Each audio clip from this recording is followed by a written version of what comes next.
Okay, so today I'm speaking with Niko Karstikko, co-founder and CEO of Bob W. Niko, tell us a little bit about your background and how Bob W came about. So first of all, thanks for having me on, George. My background actually, so I actually grew up in multiple countries in UK and Finland and the States and France. And with this sort of backdrop of a family doing a lot of travels and what have you, ended up in London afterwards in banking for quite a stint.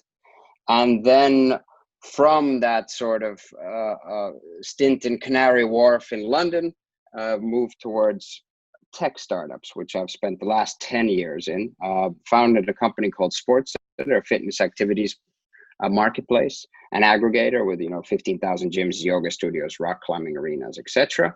And then built that, raised like 4 million euros, expanded from the Nordics to the UK and the US, and sold it in 2016 to a corporate benefits conglomerate.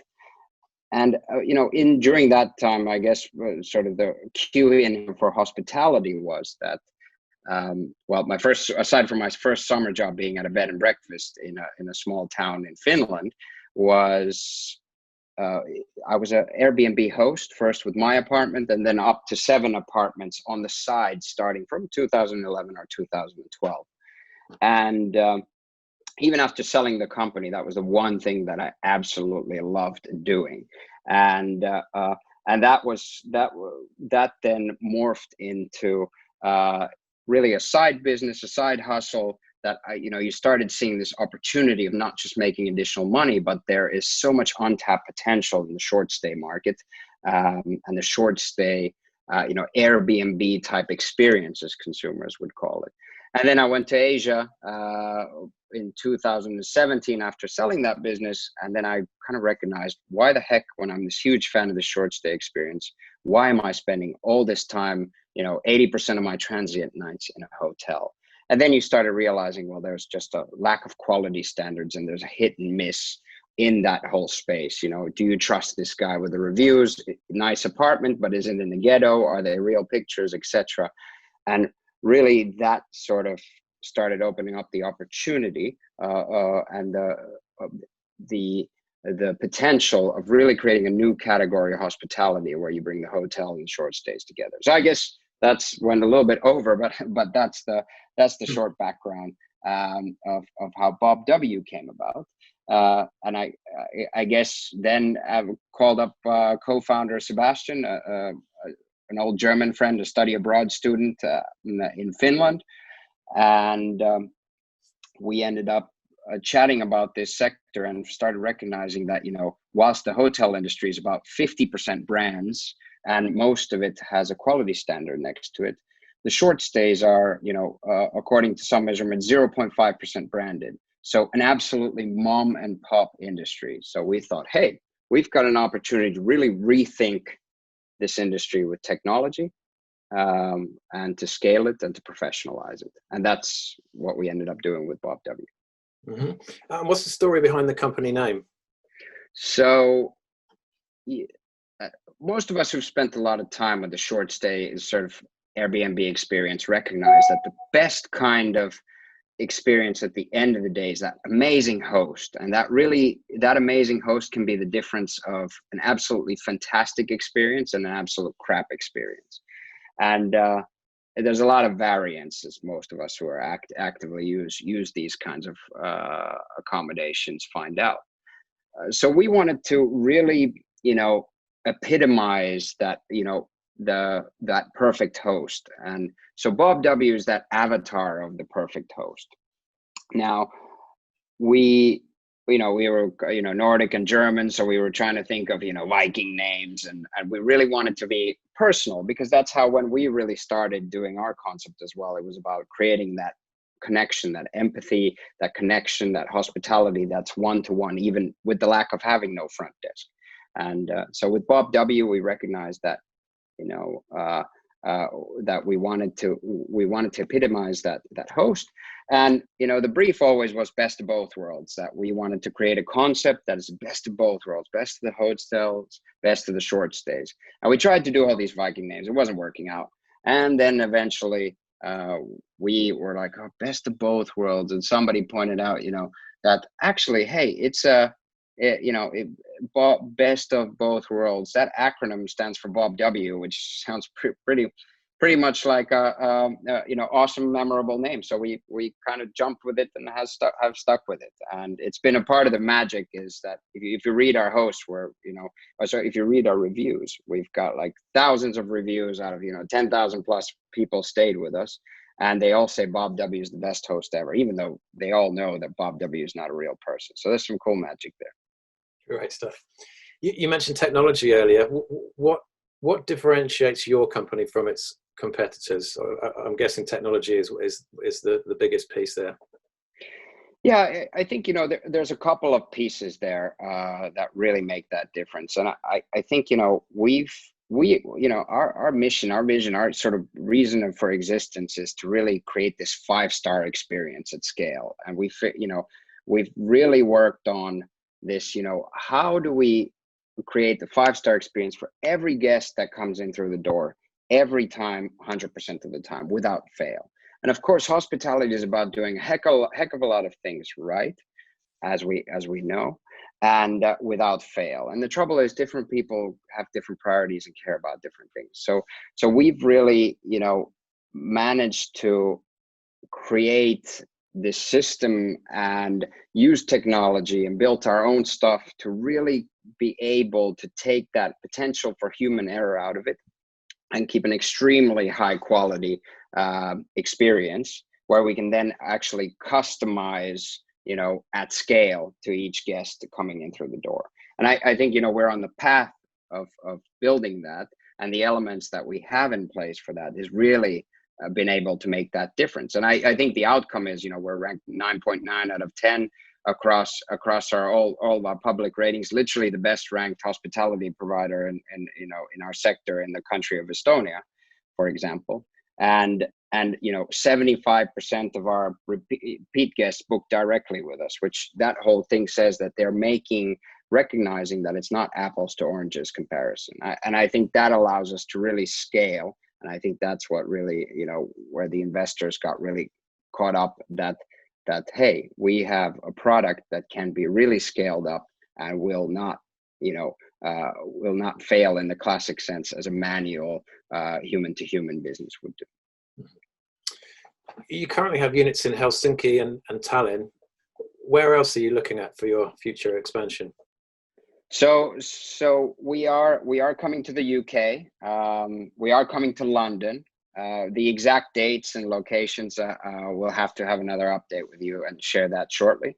But we are going to be signing 1,000 units by the end of this year. We've signed multiple properties in Finland and Estonia, as well as the UK.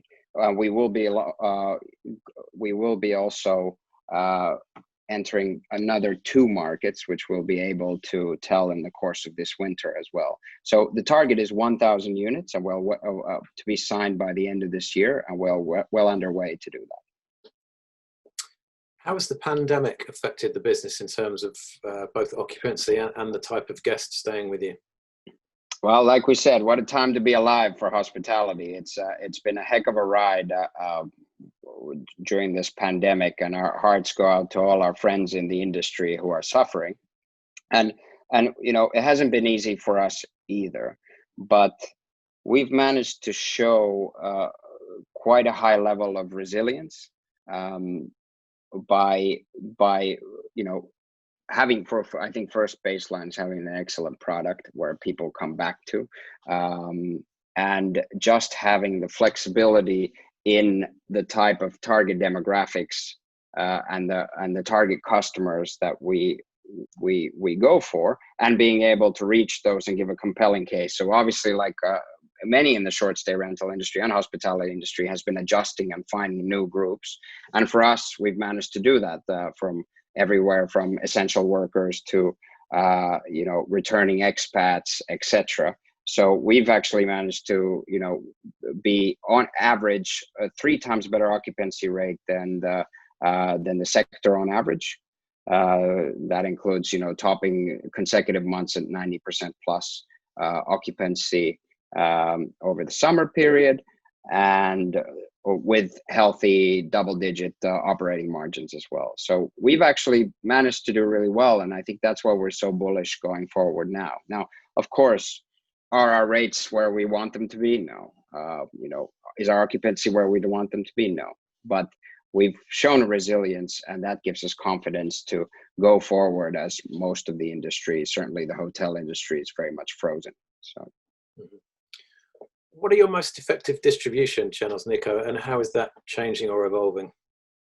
So, a good question. We are, by far, our direct channel works the best. Now, again, we think the simple of it is that our guests who stay with us, and the B2B companies that employ those guests, or the B2B customers that employ those guests, they recognize it's not an apples to apples comparison, but we actually have a superior product that, is the best of the hotel, best of the short stay experience. And as a result of that, like I mentioned, we have the 75% booking rate that book directly with us. And so our most important channel by far, which is, steadily more than 50% of our traffic, is our direct channels. And I think this is something that, us coming from a tech background, we're used to chasing customers from online, and we've managed to find those niches that we've talked about online, and spoken with them in a compelling way to get them on board. Aside from that, we do have, of course, the other usual suspect channels that bring a certain amount of traffic, and we like working with them because we can still do that in a profitable way that makes sense. But we are definitely focused on direct. It's working for us great, and it's bringing good returns on investment. Great stuff. And finally, Niko, what is your 5-year plan for Bob W? I think everybody's 5-year plan went out the window when Corona happened. But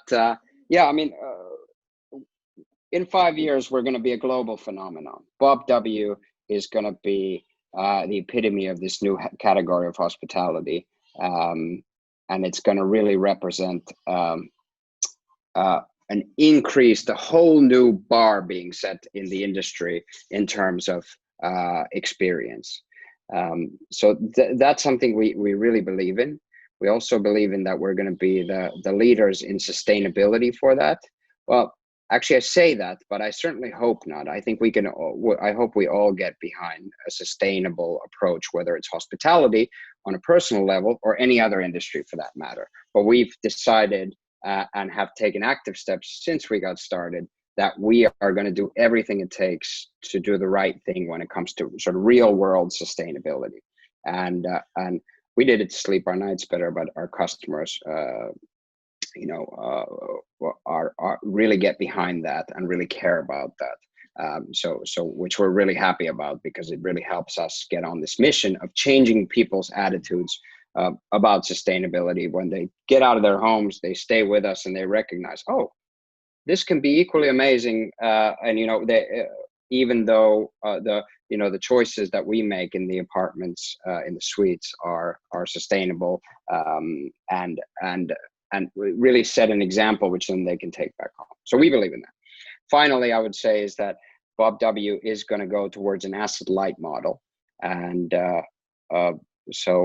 but in 5 years, we are not going to be taking on as much rental, exposure or lease exposure as we do today, and we're being really smart about it now as well, and working on a lot of performance and downturn elements. Majority of our properties are on that, so we will not be the next WeWork of sorts.